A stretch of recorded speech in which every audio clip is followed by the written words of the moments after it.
आमतौर पर ना जब हम किसी मेडिकल डायग्नोसिस या बीमारी की पहचान की बात करते हैं तो वहाँ एक खास तरह की सटीकता की उम्मीद होती है। हाँ, मतलब एकदम इंजीनियरिंग जैसा लगता है। बिल्कुल। मान लीजिए अगर किसी के हाथ की हड्डी टूट गई है तो एक्सरे मशीन में वो टूटी हुई सफ़ेद लाइन साफ दिख जाती है। डॉक्टर बस उस लाइन की ओर इशारा करके कह देता है कि देखो ये रही समस्या। और ये जो स्पष्टता है ना, हम्म, ये इंसानी दिमाग को बहुत सुकून देती है, सही बात है। क्योंकि चीजें एकदम ब्लैक एंड वाइट होती हैं। या तो हड्डी टूटी है या नहीं टूटी है, वहाँ ग्रे एरिया के लिए बहुत कम जगह होती है। और हम इंसानों को चीज़ें इसी तरह साफ साफ बंटी हुई पसंद है। लेकिन जब हम कानूनी दुनिया और अदालती मुकदमों में कदम रखते हैं तो अचानक वो एक्सरे मशीन काम करना बंद कर देती है। ग्रे एरिया बहुत आ जाता है। हाँ, बाहर से देखने पर आम जनता को यही लगता है कि अगर कोई व्यक्ति निचली अदालत में अपना केस हार जाता है तो उसके पास केवल एक ही रास्ता बचा है, अपील करने का। जो कि एक बहुत आम गलतफहमी है। एकदम। लेकिन आज हम जिन कानूनी दस्तावेजों, सुप्रीम कोर्ट के ऐतिहासिक फैसलों और नए आपराधिक कानूनों का गहन विश्लेषण कर रहे हैं, वे एक ऐसे गुप्त सर्जिकल टूल के बारे में बताते हैं जिसके बारे में बहुत कम लोग जानते हैं। आज की इस चर्चा का विषय है क्रिमिनल रिवीजन या आपराधिक पुनरीक्षण। ये विषय ना कानूनी भूल भुलैया को समझने के लिए कंपास की तरह काम करता है। अच्छा, हाँ, क्योंकि न्याय प्रणाली सिर्फ इस बात पर निर्भर नहीं करती कि फैसला क्या सुनाया गया, बल्कि इस पर भी निर्भर करती है कि उस फैसले तक पहुंचा कैसे गया। और आज की इस चर्चा का हमारा मिशन भी यही है। हम ये समझेंगे कि क्रिमिनल रिवीजन आखिर है क्या, ये हमारी न्याय प्रणाली में एक क्वालिटी कंट्रोल टूल की तरह कैसे काम करता है। बिल्कुल। और नए कानूनों के आने से इसमें क्या बदलाव आए हैं। तो आइए सीधे मुद्दे पर आते हैं। सुनने वालों के लिए जानना दिलचस्प होगा कि अपील और रिवीजन को लेकर अक्सर बहुत भ्रम रहता है। हाँ, लोग अक्सर दोनों को एक ही मान लेते हैं। सही कहा। स्रोतों में संतर को स्पष्ट करने के लिए डिश और फूड इंस्पेक्टर की एक बहुत ही कमाल की उपमा दी गई है। वो उपमा इस भारी भरकम कानूनी कॉन्सेप्ट को एकदम जमीन पर ले आती है। मतलब इसे ऐसे देखिए, हाँ, अगर आप एक अपील दायर कर रहे हैं तो आप उस ग्राहक की तरह हैं जो एक रेस्टोरेंट में गया, उसे एक डिश परोसी गई और उसका स्वाद उसे बिल्कुल पसंद नहीं आया। मतलब खाना अच्छा नहीं लगा। बिल्कुल। तो अब ग्राहक मैनेजर को बुलाता है, शिकायत करता है और मांग करता है कि एक नया शेफ नई सामग्री के साथ उस डिश को बिल्कुल शुरू से दोबारा बनाए। अच्छा। कानूनी भाषा में अपील का मतलब है कि उच्च न्यायालय पूरे मामले को फिर से खोलेगा। वो गवाहों के बयानों को दोबारा पढ़ेगा, सबूतों को नए सिरे से परखेगा और एक बिल्कुल नया फैसला सुनाएगा। यानी पूरी रसोई को दोबारा से चालू करवाना, तथ्यों की पूरी तरह से नई जांच। लेकिन फिर रिवीजन इससे अलग कैसे है? रिवीजन में उच्च न्यायालय या सत्र न्यायालय की भूमिका उस फूड इंस्पेक्टर की तरह होती है जो अचानक उसी रेस्तरां की रसोई की जांच करने पहुंचता है। ओह, मतलब वो डिश का स्वाद नहीं चखता। बिल्कुल नहीं। फूड इंस्पेक्टर को इस बात से कोई मतलब नहीं है कि खाने में नमक कम था या शेफ ने कौन से मसाले डाले थे। वो सिर्फ ये देखता है कि रसोई में साफ सफाई के मानक पूरे किए गए या नहीं, काम करने का तापमान सही था या नहीं, और जिस गैस सिलेंडर का इस्तेमाल हुआ वो वैध था या नहीं। अरे वाह, मुझे लगता है मैं समझ रहा हूं। तो क्या हम इसे ऐसे देख सकते हैं कि रिवीजन फैसले के गुण दोष का परीक्षण नहीं है, बल्कि उस फैसले तक पहुंचने वाली प्रक्रिया का ऑडिट है? ये इस प्रक्रिया को देखने का एकदम सटीक नजरिया है। अदालतें यहाँ एक ऑडिटर की भूमिका में है। उनका काम ये तय करना नहीं है कि केस में कौन जीता या कौन हारा, बल्कि ये सुनिश्चित करना है कि खेल के नियम सही तरीके से लागू किए गए थे या नहीं। मतलब कोई चीटिंग तो नहीं हुई प्रक्रिया में। हाँ। उच्च न्यायालय रिवीजन में गवाहों को फिर से नहीं बुलाता, ना ही वो सबूतों को नए सिरे से तौलता है। वो सिर्फ कानूनी रिकॉर्ड की समीक्षा करता है, ये देखने के लिए कि कोई गंभीर चूक तो नहीं हुई। अगर ये उच्च अदालतें एक ऑडिटर की कुर्सी पर बैठी हैं तो किसी की भी ऑडिट की तरह कुछ सख्त नियम या चेकलिस्ट भी होनी चाहिए? बिल्कुल होती है। स्रोतों को पढ़ते हुए मैंने देखा कि रिवीजन याचिकाओं को मुख्य रूप से 3 बहुत ही कठोर फिल्टरों से गुजारा जाता है: वैधानिकता, शुद्धता और उचितता। हाँ, लीगैलिटी, करेक्टनेस और प्रोप्राइटी। तो अगर हम पहले फिल्टर यानी वैधानिकता से शुरू करें तो इसका असल जिंदगी में क्या मतलब है? वैधानिकता का सीधा मतलब है कानून के अधिकार क्षेत्र और उसकी सीमाओं का पालन करना। मतलब अदालत ये देखती है कि निचली अदालत का जो फैसला है, क्या वो कानून के स्थापित दायरे में है या नहीं। इसका कोई उदाहरण है क्या? मान लीजिए किसी विशिष्ट अपराध के लिए नए बीएनएस में अधिकतम सजा 3 साल तय की गई है, लेकिन मामले की सुनवाई कर रहे जज ने किसी कारण से आरोपी को 5 साल की सजा सुना दी। अरे ये तो सीधा सीधा गणित या कानून की किताब का उल्लंघन हो गया ना। जज के पास वो शक्ति थी ही नहीं। एकदम सही। ये एक स्पष्ट कानूनी गलती है। इसमें आपको सबूतों या गवाहों पर बहस करने की जरूरत ही नहीं है। उच्च न्यायालय तुरंत इस सजा को वैधानिकता के पैमाने पर खारिज कर देगा। समझ गया। ये पहला फिल्टर तो काफी स्पष्ट है, लेकिन ये जो दूसरा फिल्टर है, शुद्धता या करेक्टनेस, ये मुझे थोड़ा जटिल लगा। शुद्धता का क्या मतलब है, खासकर जब हम कह रहे हैं कि अदालत सबूतों को दोबारा नहीं परखती? शुद्धता का संबंध सीधे तौर पर तर्क और निष्कर्ष से है। अदालत ये देखती है कि रिकॉर्ड पर जो तथ्य निर्विवाद रूप से मौजूद है, क्या निचली अदालत का निष्कर्ष उनसे मेल खाता है। कैसे? स्रोतों में एक बहुत ही सटीक मेडिकल उदाहरण दिया गया है। कल्पना कीजिए कि एक हत्या का मामला चल रहा है। ठीक है। और अभियोजन पक्ष का आरोप है कि पीड़ित को जहर देकर मारा गया, लेकिन जब फोरेंसिक या पोस्टमार्टम रिपोर्ट अदालत में पेश होती है तो उसमें साफ साफ लिखा होता है कि शरीर में जहर का कोई अंश नहीं मिला और मौत प्राकृतिक कारणों से हुई है। बिल्कुल। और अगर जज फिर भी आसपास की गवाहियों या जन भावनाओं में बहकर आरोपी को जहर देने के जुर्म में सजा सुना दे, यही वो बिंदु है जहां शुद्धता का फिल्टर काम आता है। उच्च न्यायालय कहेगा कि ये निष्कर्ष पूरी तरह से अशुद्ध और अतार्किक है। जो सबसे ठोस वैज्ञानिक तथ्य रिकॉर्ड पर है, अंतिम फैसला उसके बिल्कुल विपरीत जा रहा है।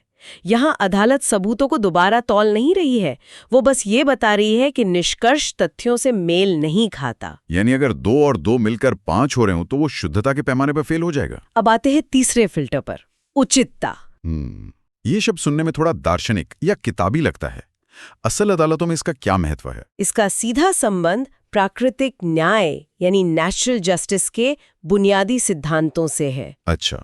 ये प्रक्रिया की निष्पक्षता सुनिश्चित करता है। मान लीजिए ट्रायल के दौरान अभियोजन पक्ष ने एक बहुत ही मजबूत गवाह पेश किया जिसने आरोपी के खिलाफ संगीन गवाही दी, लेकिन अदालत ने बचाव पक्ष के वकील को उस गवाह से जिरा करने का यानी क्रॉस एग्जामिनेशन का मौका ही नहीं दिया या बीच में ही रोककर फैसला सुना दिया। ये तो एक तरफा खेल हो गया। आरोपी का बचाव करने का अधिकार ही छीन लिया गया। यही उचितता का अभाव है। किसी भी व्यक्ति को अपना पक्ष रखने और विरोधी गवाह से सवाल पूछने का पूरा मौका मिलना चाहिए। सही बात। अगर ऐसा नहीं होता है तो प्रक्रिया निष्पक्ष नहीं रही और रिवीजन याचिका के लिए ये एक बहुत मजबूत आधार बन जाता है। यहाँ मेरे मन में एक व्यवहारिक सवाल उठ रहा है। अगर हम वापस उस फूड इंस्पेक्टर वाली एनालॉजी पे जाएं। हाँ, बताइए। मान लीजिए फूड इंस्पेक्टर को रसोई के एक छोटे से कोने में थोड़ी गंदगी मिल जाती है, तो क्या वो तुरंत पूरे रेस्टोरेंट पर ताला लगवा देता है? नहीं, ऐसा नहीं होता। मेरा मतलब है, अगर उच्च न्यायालय को इन तीनों फिल्टरों में से किसी एक में कोई खामी मिल जाए तो क्या वो हमेशा पूरे फैसले को ही उठाकर कूड़ेदान में डाल देता है? बिल्कुल नहीं। अदालतें बहुत ही नपे तुले तरीके से काम करती हैं। स्रोतों के अनुसार अदालतों के पास ऐसे मामलों से निपटने के लिए मुख्य रूप से 3 विकल्प होते हैं। पहला विकल्प है संशोधित करना या मॉडिफाई करना। अगर फैसले का केवल एक छोटा सा हिस्सा त्रुटिपूर्ण है, जैसे किसी को 3 की जगह 5 साल की सजा दे दी गई हो, हाँ, तो अदालत सिर्फ उस सजा वाले हिस्से को संशोधित करके 3 साल कर देती है।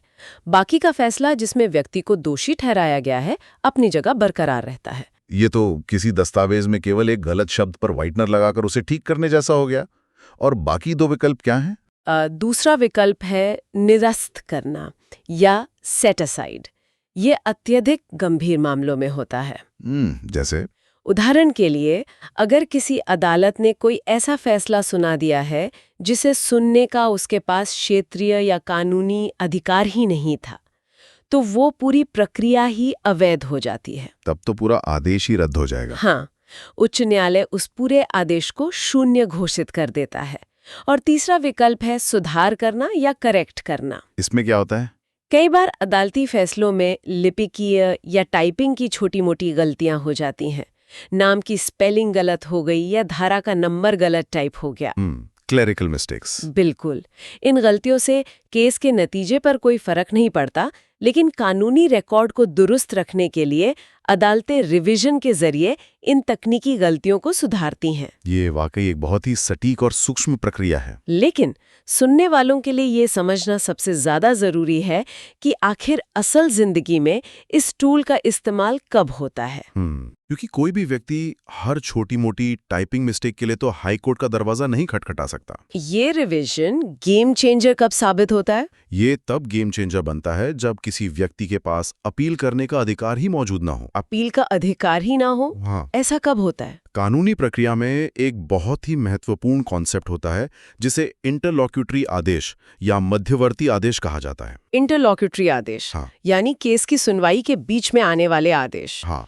इसका कोई ठोस उदाहरण दे सकती हैं? हाँ, फर्ज कीजिए कि एक ट्रायल चल रहा है जो शायद 2 या 3 साल तक खिंचने वाला है।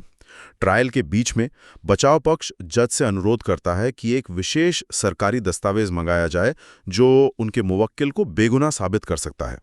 लेकिन जज किसी तकनीकी कारण से उस आवेदन को खारिज कर देते हैं। अब बचाव पक्ष अंतिम फैसला आने तक 3 साल का इंतजार तो नहीं कर सकता, क्योंकि तब तक तो बहुत देर हो जाएगी। बिल्कुल। और चूंकि ये अंतिम फैसला नहीं है, इसलिए वे अपील भी दायर नहीं कर सकते। समझ गया। यानी जब आप ट्रायल के बीच में फंसे हों और जज का कोई अंतरिम फैसला केस की दिशा ही बिगाड़ रहा हो, तब रिवीजन ही वो इकलौता दरवाजा है जिसे खटखटाया जा सकता है। एकदम सही। ऐसे मध्यवर्ती आदेशों के खिलाफ अगर स्पष्ट अन्याय दिख रहा हो तो उच्च न्यायालय रिवीजन के जरिए तुरंत हस्तक्षेप कर सकता है।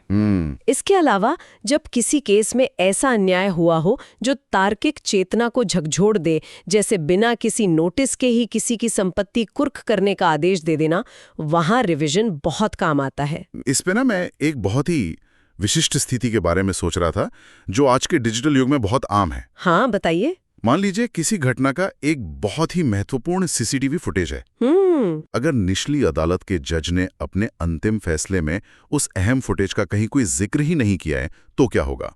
और दूसरी स्थिति यह है कि अगर जज ने वो फुटेज देखा लेकिन अपने फैसले में लिखा कि मैं इस फुटेज को विश्वसनीय सबूत नहीं मानता, तो क्या होगा? ये दोनों स्थितियां ना कानूनी बारीकियों को समझने के लिए एक बेहतरीन केस स्टडी है। अच्छा। अगर हम आपकी पहली स्थिति को देखें जहां जज ने उस महत्वपूर्ण सीसीटीवी फुटेज का जिक्र ही नहीं किया है, इसका मतलब है कि एक ऐसे सबूत की अनदेखी की गई है जो केस की पूरी दिशा बदल सकता था। इग्नोर कर दिया गया। हाँ, और ये शुद्धता और उचितता के पैमाने पर एक बहुत बड़ी प्रक्रियात्मक विफलता है और ये सीधे तौर पर रिवीजन का मामला बनता है। और दूसरी स्थिति में जहां जज ने फुटेज देखा लेकिन उसे अविश्वसनीय मानकर खारिज कर दिया। हाँ, वहां स्थिति अलग है। रुकिए, अगर जज ने उसे देखकर खारिज किया है, यानी उसने प्रक्रिया का पालन तो किया है, उसने सबूत को रिकॉर्ड पर लिया और अपना न्यायिक दिमाग लगाया। बिल्कुल। इसका मतलब है कि हम फिर से उस क्षेत्र में आ गए जहां सबूतों की विश्वसनीयता पर बहस हो रही है।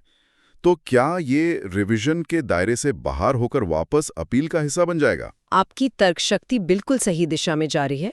अगर जज ने किसी सबूत का मूल्यांकन कर लिया है, भले ही आप उनके उस मूल्यांकन से पूरी तरह असहमत हों, आप रिवीजन में जाकर उच्च न्यायालय से ये नहीं कह सकते कि कृपया इस सीसीटीवी फुटेज को फिर से देखकर बताइए कि ये सही है या नहीं। यानी सबूतों का री-इवैल्यूएशन नहीं होगा। हाँ, साक्ष्यों की पुनः सराहना रिवीजन का काम नहीं है। उसके लिए आपको अपील के रास्ते पर ही जाना होगा। ये बहुत ही महत्वपूर्ण अंतर है। लेकिन इस शक्तिशाली टूल की कुछ सीमाएं भी तो होंगी। ऐसा तो नहीं हो सकता कि कोई भी व्यक्ति किसी भी समय अपनी मर्जी से रिवीजन फाइल कर दे। इसकी बहुत सख्त सीमाएं हैं। कानूनी दुनिया में एक प्रसिद्ध सिद्धांत है कि कानून केवल जागरूक लोगों की मदद करता है, सोए हुए लोगों की नहीं। सही बात है। जो अमूमन 90 दिन होती है। सिर्फ 90 दिन? हाँ, अगर आप 90 दिन तक घर बैठे रहे और उसके बाद अदालत पहुंचते हैं तो आपका ये कानूनी अधिकार समय सीमा के कारण समाप्त हो सकता है। यानी आपको अपने अधिकारों को लेकर सतर्क रहना होगा। इसके साथ ही एक वन शॉट रूल भी है। एक व्यक्ति एक ही फैसले के खिलाफ केवल एक ही बार रिवीजन का इस्तेमाल कर सकता है। अच्छा। हाँ, अगर आपने सेशन कोर्ट में रिवीजन दायर किया है और वो खारिज हो गया तो आप उसी मामले को लेकर हाई कोर्ट में दोबारा रिवीजन दायर नहीं कर सकते। आपको सोच समझकर चुनना होता है। अब तक की चर्चा से ये साफ है कि रिवीजन एक बहुत ही विशिष्ट और तकनीकी प्रक्रिया है। मैंने स्रोतों में पढ़ा कि सुप्रीम कोर्ट के कुछ ऐतिहासिक फैसलों ने इस प्रक्रिया को समय समय पर आकार दिया है। बिल्कुल। इनमें से एक है साल 2012 का अमित कपूर केस। ये मामला इतना महत्वपूर्ण क्यों है? हर छोटी बड़ी असहमति के लिए रिवीजन याचिकाएं दाखिल करने लगे थे। अच्छा, हर बात पर कोर्ट पहुंच जाते थे। हाँ, जिससे उच्च न्यायालयों पर मुकदमों का भारी बोझ पड़ने लगा था।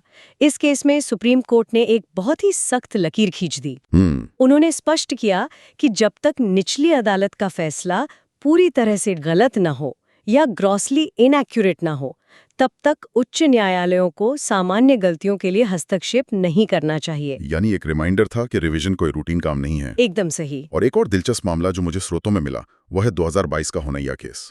ये केस मुझे व्यक्तिगत रूप से बहुत प्रभावशाली लगा, क्योंकि ये केवल आरोपियों की या राज्य की बात नहीं करता, बल्कि पीड़ितों के अधिकारों पर जोर देता है। ये मामला वास्तव में एक मील का पत्थर है। ऐतिहासिक रूप से आपराधिक मामलों में मुख्य पक्षकार राज्य और आरोपी होते थे। हाँ, अभियोजन पक्ष और बचाव पक्ष। तो अगर निचली अदालत में कोई गंभीर गलती होती थी तो रिवीजन फाइल करने की जिम्मेदारी भी मुख्य रूप से सरकारी वकील की होती थी। लेकिन क्या हो अगर राज्य मामले को लेकर उदासीन हो जाए? हाँ, तब तो पीड़ित के साथ अन्याय हो जाएगा। बिल्कुल। होन्नैया केस ने ये स्पष्ट कर दिया कि अगर ट्रायल कोर्ट ने किसी महत्वपूर्ण सबूत को नजरअंदाज कर दिया है तो पीड़ित या शिकायतकर्ता भी हाई कोर्ट में सीधे रिवीजन दायर कर सकता है। अरे वाह, ये न्याय प्रणाली में पीड़ितों को एक बहुत मजबूत आवाज देता है। बिल्कुल देता है। यानी अब पीड़ित केवल दर्शक बनकर नहीं रहेगा, वो भी सिस्टम में क्वालिटी कंट्रोल की मांग कर सकता है। अब अगर हम वर्तमान समय की बात करें तो हम एक नए कानूनी युग में प्रवेश कर चुके हैं। हाँ, BNSS लागू हो चुका है। बिल्कुल। दशकों पुराने CRPC को हटाकर अब नया कानून आ गया है। पुराने कानून में जो प्रावधान धारा 397 और 401 के तहत आते थे, वे अब BNSS में समाहित कर दिए गए हैं। तो क्या इस नए कानून के आने से रिवीजन की पूरी कार्यप्रणाली बदल गई है? अगर हम मूलभूत सिद्धांतों की बात करें तो रिवीजन का जो मूल ढांचा है वो BNSS में भी वैसा ही है। अदालतें आज भी वैधानिकता, शुद्धता और उचितता के उन्हीं पैमानों पर काम करती हैं। लेकिन जो सबसे बड़ा बदलाव आया है वो है प्रक्रिया की सख्ती में। अच्छा। नए कानून का मुख्य उद्देश्य न्याय प्रणाली में होने वाली देरी को खत्म करना है। हाँ, मैंने पढ़ा कि स्रोतों में एक नई चेकलिस्ट का जिक्र है। जैसे अब अगर आपको रिवीजन याचिका दायर करनी है तो आपके पास निचली अदालत के आदेश की प्रमाणित प्रति यानी सर्टिफाइड कॉपी होना बिल्कुल अनिवार्य है। एकदम सही। लेकिन सवाल ये है कि महज एक प्रमाणित प्रति मांग लेने से देरी कैसे रुक जाएगी? इसके पीछे का मैकेनिज्म क्या है? ये एक बहुत ही शानदार प्रक्रियात्मक बदलाव है। इसे ऐसे समझिए, पहले के समय में कई बार वकील केवल ट्रायल में देरी करने के लिए एक सादे कागज पर याचिका टाइप करते थे। सिर्फ डिले करने के लिए। हाँ, उसमें लिखते थे कि निचली अदालत के जज ने मौखिक रूप से ये गलत आदेश दिया है और उसे हाई कोर्ट में दायर कर देते थे। हाई कोर्ट इस आधार पर ट्रायल कोर्ट की कार्यवाही पर स्टे लगा देता था और ट्रायल कोर्ट से आधिकारिक फाइलें मंगवाता था।